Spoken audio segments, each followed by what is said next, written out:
အားလုံးပဲမင်္ဂလာပါဒီနေ့မှာတော့ခုခေတ်စားနေတဲ့ Samsung ရဲ့အသစ်ဆက်ဆက် privacy နည်းပညာနဲ့ privacy မှန်မကွဲအကြောင်းလေ့လာကြည့်ကြရအောင်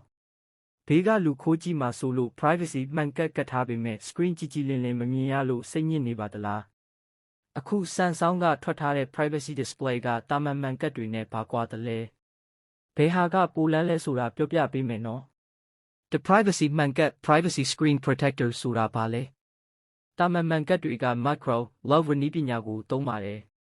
ဘလို့အလုပ်လုပ်လဲဆိုတော့သတင်းပေါက်ကလိုက်ကာတွေလိုပါပဲအတိတ်ကြည့်ရင်မြင်ရပေမဲ့ဘေးဆောင်ဥပမာ30ဒီဂရီကနေ45ဒီဂရီကနေကြည့်ရင်အမဲရောင်ကြီးပဲမြင်ရတာပါအားနည်းချက်ကတော့မှန်ကတ်ထားရင် screen ရဲ့ brightness အလင်းနှုန်းကျသွားတတ်တယ်လို့ဖုန်းရဲ့မူလအယောင်ဆိုပြီးမှုကိုလည်းလျော့နည်းစေပါတယ်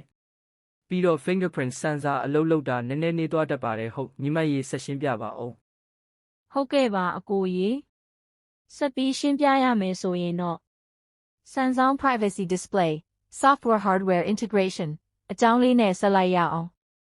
Samsung ရဲ့နည်းပညာသစ်ကတော့မှန်ကတ်ကြီးကတ်ထားစရာမလိုပဲ privacy ကိုထိန်းပေးတာပါ iSensor သုံးခြင်းဖုန်းရဲ့ရှေ့ကင်မရာနဲ့အားကိုသုံးပြီးဘေးကလူခိုးကြည့်နေရင်သတိပေးတာမျိုးဒါမှမဟုတ် screen ကိုဝါပစ်လိုက်တာမျိုးလုပ်ပေးပါတယ်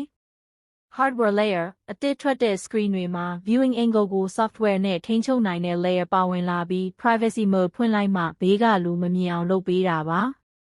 အတိုးချုပ်ပြောရရင်တော့ privacy မှန်ကတ်ကဈေးသက်သာပြီးလွယ်ဝယ်လို့ရပေမဲ့ screen ရဲ့ quality ကိုလျော့ကျစေပါတယ် Samsung ရဲ့ privacy display ကတော့ screen အကြည်ဓာတ်ကိုမပြတ်စေဘဲ smart ကျကာကွယ်ပေးတာပါ